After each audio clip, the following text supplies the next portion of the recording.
రాజకీయంలో ఎట్లుంటదంటే ఎవలతో నాకెందుకు, నా పని నేను చేసుకుంటా, గెలిపించిన వాళ్ళ అక్కర్లు తీరుస్తా అనేటోళ్ళు పెద్దగా మాట్లాడరు, ఎక్కువ అగువడరు. ఇక రెండో రకం లీడర్లు ఎప్పుడో పంచాయతీ మోపు చేస్తారు. ఆష్టమైతే జగడాలు లొల్లులు. ఈగేముంది, ఎప్పుడు టీవీలల్లా పేపర్లల్లా అగువడుతూనే ఉంటారు. మరి గీసారు అట్లనో ఇట్లనో మీకే తెలవాలే.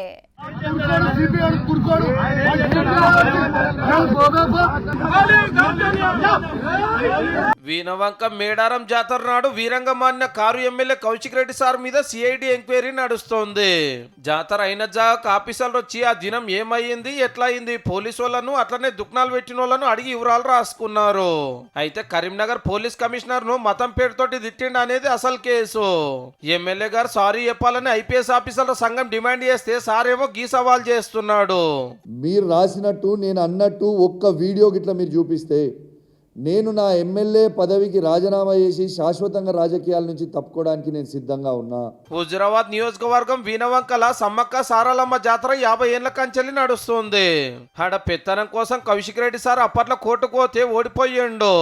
మొన్న జాతర నాడు దర్శనానికి ఇంటోళ్లను కార్యకర్తలను ఇంటేసుకొని పోతుంటే అందరు వద్దు సారు, లొల్లయ్యే డేంజర్ ఉంది, మీ ఇంటోళ్ళే ఓన్రి అన్నందుకు రోడ్డు మీద ఊకున్నాడు.